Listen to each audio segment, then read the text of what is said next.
బంగ్లాదేశ్ లో హైటెన్షన్ నెలకొంది. మాజీ ప్రధాని షేక్ హసీనాకి మరణశిక్ష విధిస్తారా అనేటువంటి చర్చలు ఊపందుకున్నాయి. అల్లర్ల కేసులో షేక్ హసీనాని దోషిగా తేల్చింది అంతర్జాతీయ నేరాల ట్రిబ్యునల్. ఇక అల్లర్లలో 1400 మంది ప్రాణాలు కోల్పోయారని చెప్పి కోర్టు చెప్తోంది.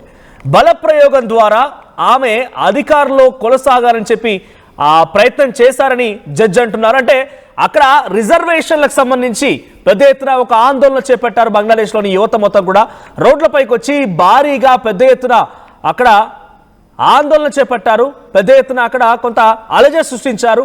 ఏకంగా షేక్ హసీనా నివాసాన్ని, షేక్ హసీనాకు సంబంధించినటువంటి కార్యాలయాన్ని, తన ఇంటిని, తన బెడ్రూమ్ని, తన అల్మారాని మొత్తాన్ని కూడా పూర్తిగా ధ్వంసం చేసి ఏకంగా ఎప్పుడు కూడా ఈ స్థాయిలో దేశంలోని ఒక ప్రజానికం ఇంత ఆగ్రహానికి గురైపోయి ప్రధాని పైన ఇంత పెద్ద ఎత్తున దాడికి దిగిన సందర్భాలు లేవు.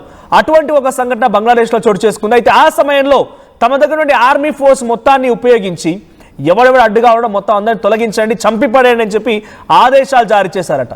చంపేయండి అనేటువంటి ఒక ఆదేశాలను కూడా తను జారీ చేయడాన్ని ఇప్పుడు కోర్టు తప్పుపడుతున్నాయి.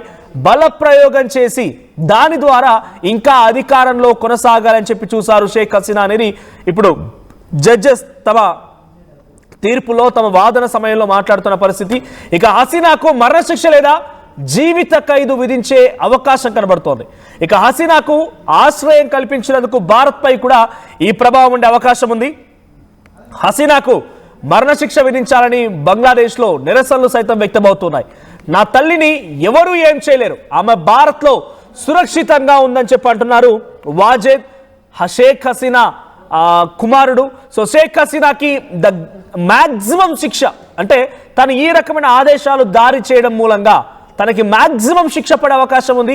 అది మరణశిక్షే కావచ్చు, జీవిత ఖైదే కావచ్చు, ఇంకేదైనా కావచ్చు. కానీ ఇప్పుడు తను భారత్లో శరణార్థిగా ఉన్నారు, తను ఇక్కడ ఆశ్రయం పొందుతూ ఉన్నారు. మరి ఈ సిచ్యువేషన్లో భారత్ తనని ఇక్కడి నుంచి పంపించేస్తుందా? అక్కడి కోర్టుల తీర్పు తర్వాత షేక్ హసీనా ఇక్కడి నుంచి వెళ్ళిపోతారా లేదా ఇదే కంటిన్యూ చేస్తారని చూడాల్సిన అవసరం అయితే ఉంది. సో ప్రస్తుతానికి షేక్ హసీనా సంబంధించిన విషయంలో కోర్టులో వాదనలు జరుగుతున్నాయి, ఇంకా ఈ వాదనలు కొనసాగుతున్నాయి. తన బలప్రయోగం ద్వారా అక్కడ ఉన్న నిరసనకారుల్ని అణిచివేసి తొక్కిపెట్టి తను ఇంకా అధికారంలో కొనసాగాలని ఆలోచించారు. అందుకే ప్రస్తుతానికి ఉన్నటువంటి షేక్ హసీనా పైన తనను దోషిగా నిర్ధారిస్తూ, దోషిగా తేలుస్తూ అక్కడి కోర్టు డిక్లేర్ చేశాయి. కానీ ఇక శిక్షే తరువాయి. సో శిక్ష ఏం తీసుకుంటారో చూడాలి. సో ప్రస్తుతానికైతే ఆ శిక్ష ఏంటనే దానిపైన తీవ్రమైన ఉత్కంఠ కొనసాగుతుంది. ఇంటర్నేషనల్ లెవెల్లో చర్చ జరుగుతోంది. సో మరణశిక్ష విధిస్తారా లేదా జీవిత ఖైదు విధిస్తారా చూడాలి. మా ప్రతినిధి నవీన్ సిద్ధంగా ఉన్నారు ఢిల్లీ నుంచి. నవీన్, సో ప్రజెంట్ ఇండియాలో శరణార్థిగా షేక్ హసీనా ఉన్నారు, తన ఆశ్రయం పొందుతూ ఉన్నారు. అక్కడ కోర్టులు తనపై విచారణ జరుపుతూ ఉన్నాయి. ఏ క్షణమైనా తనకి మాక్సిమం శిక్ష పడే అవకాశం ఉంది నవీన్. సో ఈ సిచ్యువేషన్లో భారత ప్రభుత్వం, భారత అధికారుల యొక్క రియాక్షన్ ఏంటి? అక్కడ ఎటువంటి శిక్ష ఖరారైనా కూడా తను ఇక్కడి నుంచి పంపించే అవకాశం ఉందా? ఖచ్చితంగా. అంటే ఈ యొక్క విచారణ అనేది ఇంకా కొనసాగుతూనే ఉంది. కొంచెం క్రితమే అంతర్జాతీయ నేరాల ట్రిబ్యునల్ కూడా షేక్ హసీనా సంబంధించిన అంశాలపై కూడా విచారణ జరిగినటువంటి పరిస్థితి నెలకొంది. అయితే షేక్ హసీనా మాత్రం ఇటు అల్లర్లకు సంబంధించిన కేసు మాత్రం ఇప్పటికే దోషిగా కూడా తేల్చినటువంటి పరిస్థితి నెలకొంది. షేక్ హసీనాని ఇటు ఉరిశిక్ష లేదా జీవిత ఖైదీ విధించేటువంటి అవకాశాలు ఉన్నట్టు కూడా మనకి సమాచారం అవుతుంది. ప్రస్తుతానికి ఈ యొక్క ఇన్వెస్టిగేషన్ అనేది కూడా ఇంకా కొనసాగుతున్నటువంటి పరిస్థితి నెలకొంది. అయితే జరిగినటువంటి అల్లర్ల సమయంలో షేక్ హసీనాతో పాటు అక్కడ ఉన్నటువంటి హోంమంత్రితో పాటు వీరందరూ కూడా పూర్తి స్థాయిలో కూడా మద్దతు తెలిపారు. వీరందరూ కూడా అల్లర్లు చేపడుతున్నటువంటి వారిపై కూడా దాడులు చేసినటువంటి పరిస్థితి నెలకొంది. దాదాపు 1400 మంది ఈ అల్లర్లలో కూడా ప్రాణాలు కోల్పోయారని చెప్పేసి కూడా కోర్టు కూడా తెలిపినటువంటి పరిస్థితి దొరికింది. కాబట్టి ప్రస్తుతానికి షేక్ హసీనా భారత్ ఉండడం జరిగింది. భారత్ కూడా ఒక నిర్ణయం కూడా వచ్చేటువంటి అవకాశం కనిపిస్తుంది. ఎందుకంటే ఈ విచారణ జరిగిన తర్వాత బంగ్లాదేశ్ అంతా కూడా ఒక హై టెన్షన్ కూడా నెలకొనేటువంటి పరిస్థితి దొరికింది. అయితే మాజీ ప్రధాని షేక్ హసీనా సంబంధించినటువంటి మరణశిక్ష ఇప్పటికే చర్చనీయాంశంగా మారింది. అంతర్జాతీయంగా కూడా ఈ యొక్క చర్చ కూడా జరుగుతున్నటువంటి పరిణామాలు కనిపిస్తున్నాయి. ఎందుకంటే హసీనా వివరించినటువంటి మళ్ళీ దగ్గరికి వస్తాను. సో ప్రెసెంట్ షేక్ హసీనాకు సంబంధించి తీర్పు వెలువడబోతున్న నేపథ్యంలో బంగ్లాదేశ్ ప్రభుత్వం హై అలర్ట్ అయింది. ఢాకా మెట్రోపాలిటన్ పోలీస్ కమిషనర్ ఆదేశాల మేరకి బంగ్లాదేశ్ సంబంధించిన పోలీస్ యంత్రాంగం మొత్తం సంసిద్ధమైపోయింది. తనకు సంబంధించి శిక్ష పడుతుందా లేదా మరణశిక్ష విధిస్తారా చూడాలి. కానీ అది బయటికి విడుదలవబోతున్న ఆ యొక్క శిక్ష బయటికి ఇప్పుడు నిర్ణయం చేయబోతున్న నేపథ్యంలో దాన్ని బట్టి అక్కడ ఆందోళన రేకెత్తే అవకాశం ఉంది. కార్లను తగలబెట్టొచ్చు, ఆందోళన రేకెత్తించవచ్చు, బాంబులు పేలొచ్చు, ఇంకేదైనా జరగవచ్చు. తనకు సంబంధించి అభిమానులు పార్టీ నేతలు ఉన్నారు కాబట్టి సో అదంతా కంట్రోల్లోకి తీసుకోవాలని చెప్పి బంగ్లాదేశ్ బార్డర్ గార్డ్ పోలీసులు, ఆర్మీ ఫోర్సెస్, అక్కడ లోకల్ పోలీసులు, తర్వాత rapid action battalions, armed police battalions, intelligence units ఇవన్నీ కూడా సంసిద్ధమై ఉన్నాయి. ఢాకా పోలీసులు మొత్తం కూడా ఢాకా సమీప ప్రాంతాలు మొత్తం కూడా హైలైట్ నెలకొంది. సో కోర్టు తీర్పు వెల్లడబోతున్న నేపథ్యంలో బంగ్లాదేశ్ మొత్తాన్ని కూడా పోలీసులు తమ కంట్రోల్లోకి తీసుకున్నారు. నవీన్, హై టెన్షన్ రేకెత్తిస్తోంది ఇప్పుడు బంగ్లాదేశ్లో షేక్ హసీనాకు సంబంధించిన తీర్పు విషయంలో ఏం జరగబోతోంది, అక్కడ ఇంత హైలైట్ జారీ చేస్తున్నారంటే తీర్పు పైన చాలా ఉత్కంఠ రేపుతోంది. సో మరణశిక్ష లేదా జీవిత ఖైదా ఏం జరిగినా Bharat reaction ఏముండబోతోంది?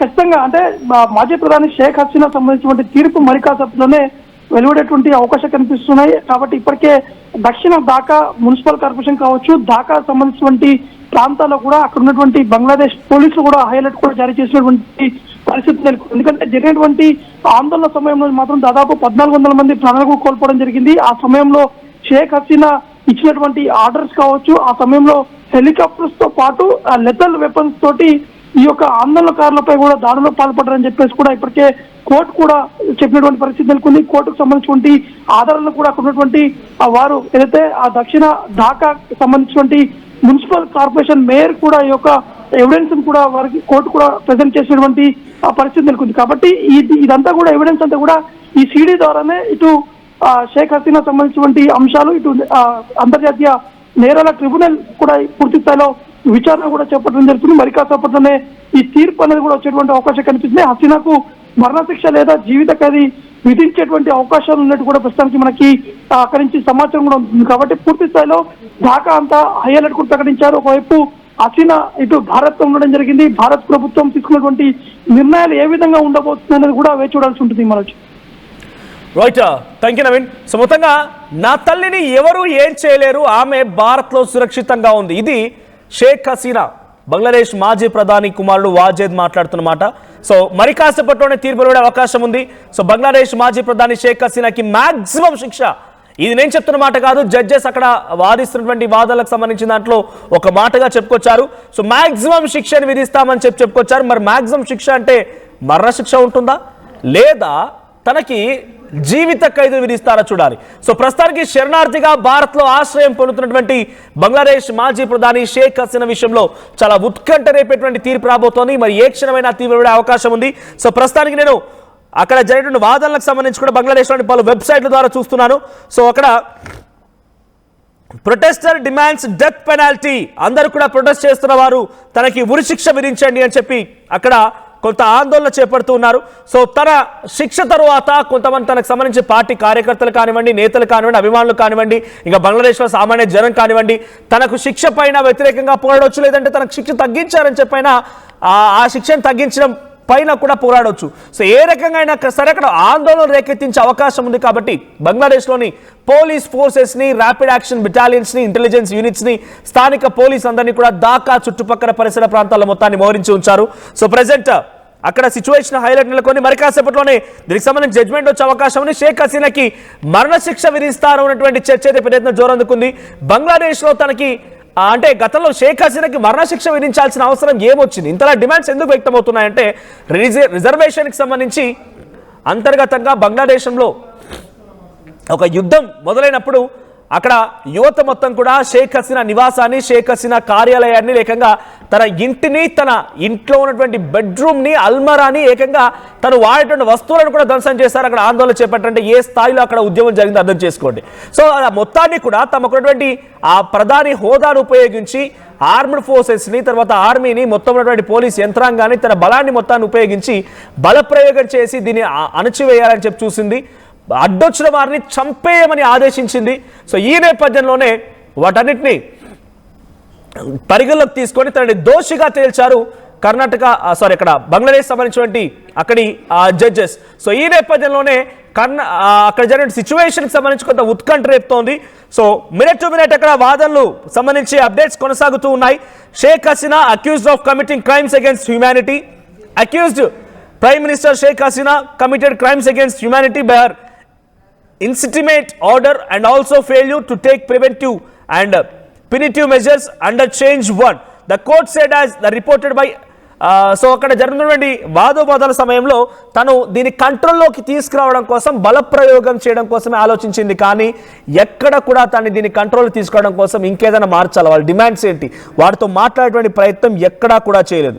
So she also committed 1 count of crimes against humanity by her order to use drones, helicopters and lethal weapons and under charge number 2.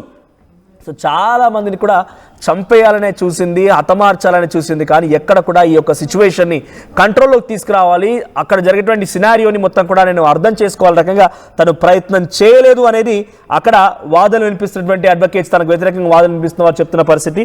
So Sheikh హసీనాకి the maximum punishment would be declared very soon. So maximum punishment అనేది తనకి announce చేసే అవకాశం ఉన్నట్టుగా తెలుస్తోంది.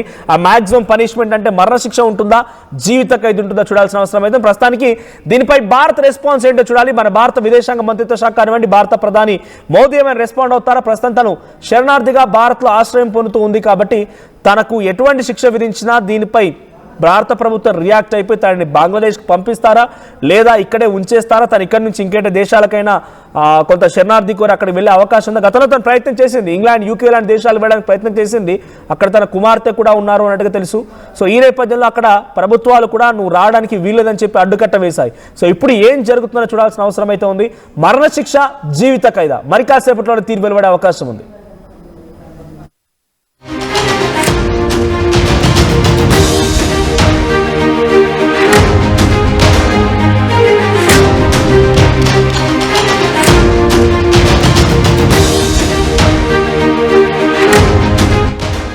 చరిత్ర సృష్టించినోడు